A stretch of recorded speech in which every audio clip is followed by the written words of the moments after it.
नमस्कार, मैं हूं शिवांगी। बिहारी मीडिया में आपका स्वागत है। बुलेटिन की शुरुआत करते हैं बड़ी खबर के साथ। सीएम ने डीजीपी के आगे जोड़े हाथ, बोले अगले साल चुनाव है, 6 महीनों में पुलिस बहाली पूरी कर लीजिए। मुख्यमंत्री नीतीश कुमार ने बिहार के डीजीपी आलोक राज के सामने हाथ जोड़ लिए। उन्होंने डीजीपी से हाथ जोड़ते हुए कहा कि जल्द नियुक्ति करा दीजिए। अगले साल चुनाव होना है, ऐसे में 6 महीने में पुलिस बहाली पूरा कर लीजिए। पुलिस विभाग के कार्यक्रम में नीतीश कुमार खुले मंच से डीजीपी के सामने हाथ जोड़कर उनसे अपील करने लगे। डीजीपी की तरफ हाथ जोड़ते हुए सीएम ने कहा कि जल्दी से और भी नियुक्ति करा दीजिए। पुलिस में महिलाओं की संख्या 35% करिए। सीएम कल बापू सभागार में नव नियुक्त दरोगा को नियुक्ति पत्र बांटने पहुंचे थे, जहां अपने भाषण के दौरान उन्होंने डीजीपी के आगे हाथ जोड़ लिए। वहीं डीजीपी ने मंच से कहा कि मुख्यमंत्री का जो आदेश निर्देश होगा उसे पूरा किया जाएगा। बिहार ने रचा इतिहास, देश में पहली बार 3 ट्रांसजेंडर बने दरोगा। सीएम नीतीश ने दिया नियुक्ति पत्र। पुलिस स्मृति दिवस पर बिहार ने इतिहास रच दिया है। देश में पहली बार 3 ट्रांसजेंडर दरोगा बने हैं। मुख्यमंत्री नीतीश कुमार ने आज 1239 नव चयनित दरोगा को नियुक्ति पत्र सौंपा, जिसमें 3 ट्रांसजेंडर भी शामिल है, जिसमें 2 ट्रांसमेन रोनित झा और बंटी कुमार है, जबकि 1 ट्रांस वुमेन मानवी मधु कश्यप शामिल है। देश में बिहार पहला राज्य बन गया है जहां ट्रांसजेंडर बिहार पुलिस में दरोगा के पद पर भर्ती हुए हैं। बापू सभागार में आयोजित इस कार्यक्रम में मुख्यमंत्री नीतीश कुमार, दोनों डिप्टी सीएम सम्राट चौधरी और विजय चौधरी, डीजीपी आलोक राज और गृह विभाग के प्रधान सचिव अरविंद कुमार चौधरी मौजूद रहे। इस कार्यक्रम में 494 पुरुष, 442 महिला और 3 ट्रांसजेंडर समेत 1239 नवनियुक्त पुलिस अवर निरीक्षकों को नियुक्ति पत्र बांटे गए, जिसका आयोजन बापू सभागार में हुआ। पटना में 8 नवंबर तक पदाधिकारियों कर्मचारियों की छुट्टी कैंसिल। दिवाली छठ महापर्व को लेकर अलर्ट मोड में प्रशासन। 109 घाटों को 21 सेक्टर में बांटा गया।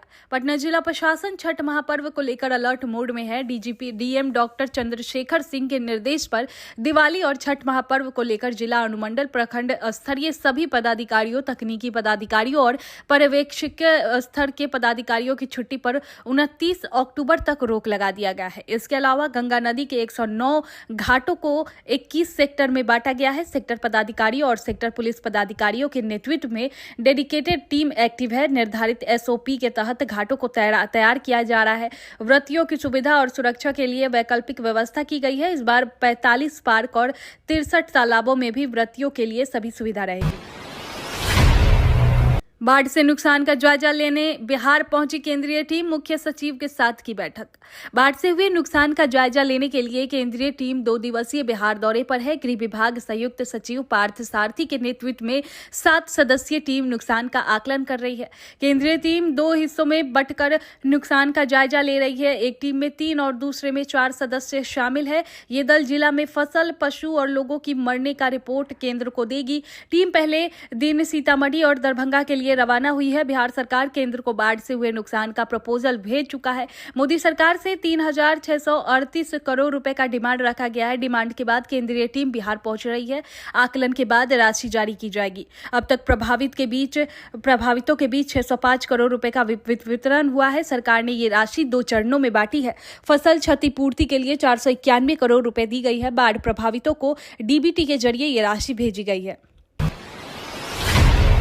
जनसुराज को बदलना पड़ सकता है। तरारी विधानसभा का उम्मीदवार, बिहार के वोटर लिस्ट में एसके सिंह का नाम ही नहीं।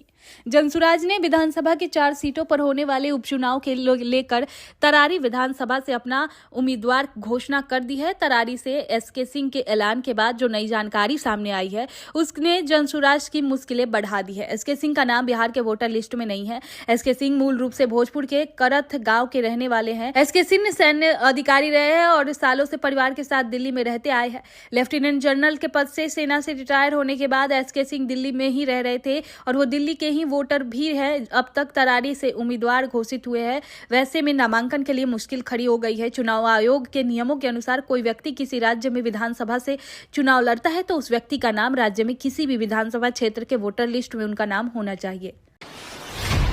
बिहार में दिवाली से पहले शुरू होगा बारिश का दौर। 23 अक्टूबर के बाद बदलेगा मौसम का मिजाज। बिहार के में फिर से बारिश का दौर शुरू होने वाला है। पटना मौसम विभाग ने अपने अपडेट में बताया कि आने वाले दिनों में बिहार के कई जिलों में बारिश होने की संभावना है, जिस वजह से तापमान में गिरावट देखने को मिलेगा। पटना मौसम विभाग के वैज्ञानिक SK पटेल ने ताजे अपडेट में बताया कि फिलहाल बिहार में कोई महत्वपूर्ण परिवर्तन नहीं हो रहा है, लेकिन जल्द ही स्थिति में बड़ा बदलाव देखने को मिल सकता है। उन्होंने 22 अक्टूबर के बाद से हवा की गति में बढ़ोतरी होने की संभावना जताई, जिससे ठंड का एहसास बढ़ सकता है। SK पटेल ने आगे बताया कि इसी दिन से राज्य के कई हिस्सों में बारिश होने की संभावना है, जो तापमान के नीचे लाने का कारण बनेगी। मौसम वैज्ञानिक का साफ कहना है कि बारिश के बाद तापमान में गिरावट आने की संभावना है। वाल्मीकि नगर टाइगर रिजर्व में जंगल सफारी की हुई शुरुआत।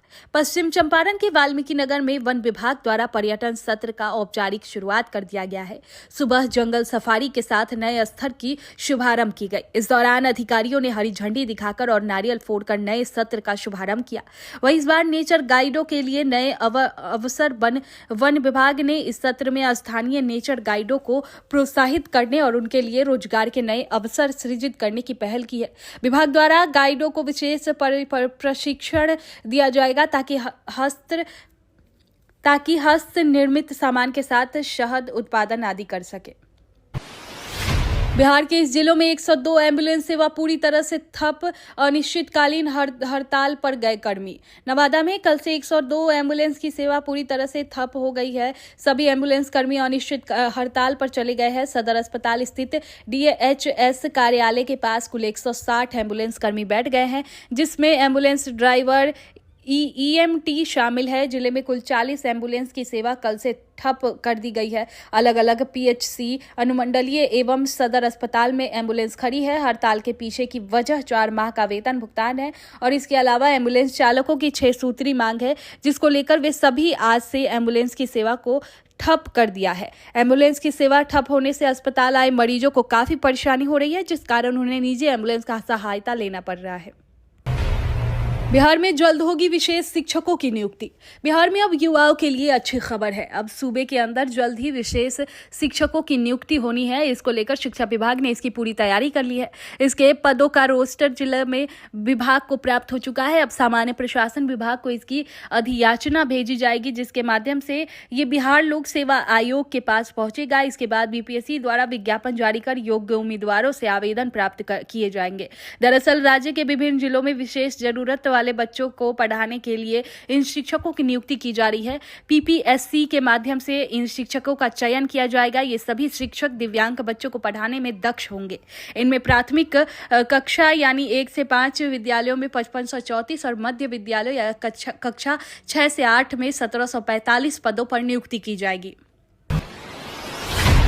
स्कूल में स्टूडेंट को अब गधा, बैल और मंदबुद्धि कहने वाले टीचर पर होगा एक्शन। शिक्षा विभाग ने जारी किया फरमान।